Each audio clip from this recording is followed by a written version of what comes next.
Alright, hey guys, how's it going? Welcome back to the channel.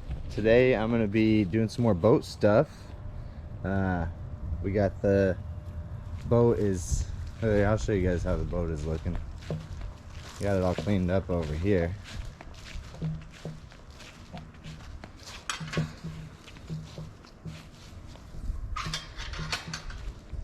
Need to still get some oil off the ground there. But the boat's in pretty good shape, except for right here. There's like a bust in the transom, right?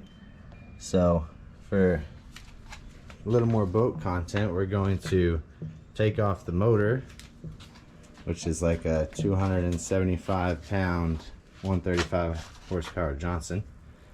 To my understanding, it's 275 pounds. But anyway, today I'm going to build a boat stand. So let's go ahead and get to it over here. First thing you need to do is you want to measure from the top of your boat down to the ground. Okay, so we're gonna get a tape measure now. You want to measure your tape here. Mine's it's sort of like 37 and a half, but I'm gonna give it a extra couple inches and go with 40. So with 40 inches, and yeah, so, and let's get to it over here. We're gonna use, this is gonna be the cheap, easy way.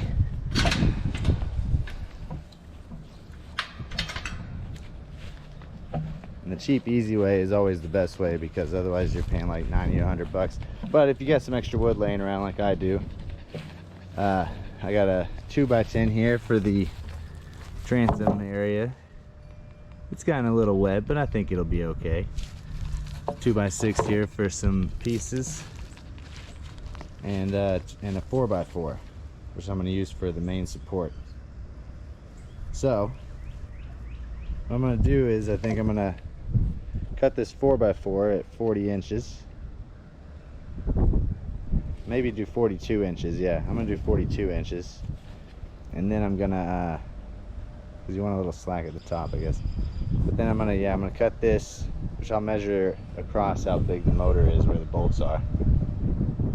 But mainly I want to do this one so that I can just move it around with a dolly, because I got a dolly, and caster wheels are 20 bucks a piece. And if you go online and find a 300-pound boat motor stand or whatever, it's like the same price as the caster wheels. So anyway, I'm doing it like this because I bought 56 screws, and I got some extra wood and a dolly. So yeah, that's how we're gonna do it. This is GoPro, always turning the camera off. Anyway, yeah, you gotta have a saw. Make sure you got a saw. You gotta have a drill. Make sure you have a drill. You gotta have screws. I don't know where my screws are on the porch over here.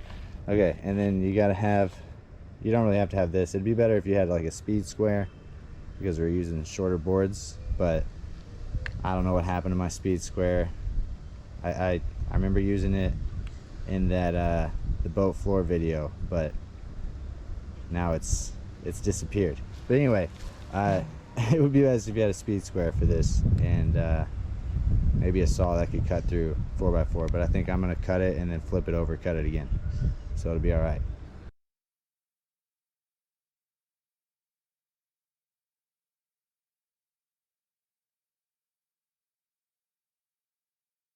And that is the finished product.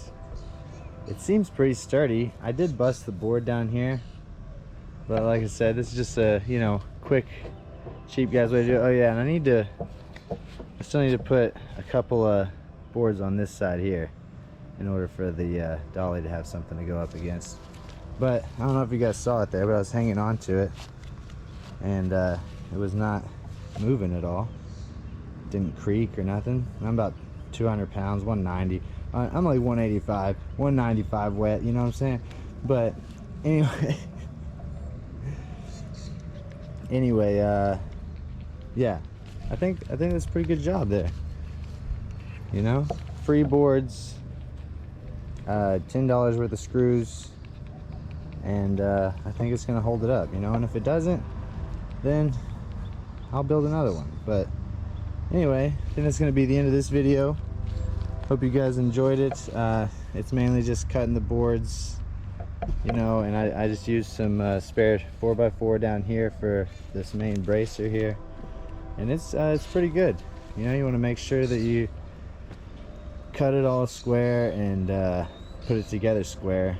I mean, it's a little crooked. I don't know if you guys can see how it's, you know, it's a little crooked because the boards are a little crooked, but you know, that's not that important. I'll probably put in a couple more screws up here to brace that a little bit better.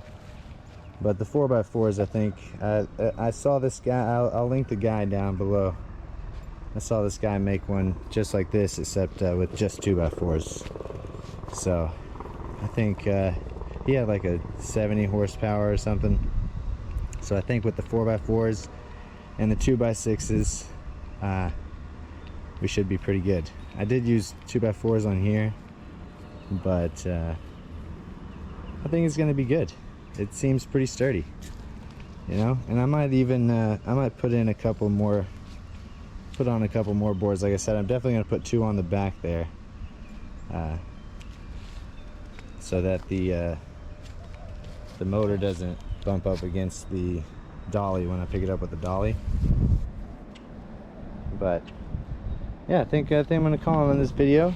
You guys make sure to check out my other videos soon to come. I'm gonna be pulling the motor off the boat, putting it on this thing. I got a 1-ton motor lift, and me and my brother-in-law are gonna pull that off, put it on here, work on the motor while we're working on the transom. And yeah, you guys come back for more. See you next time. Thanks for watching.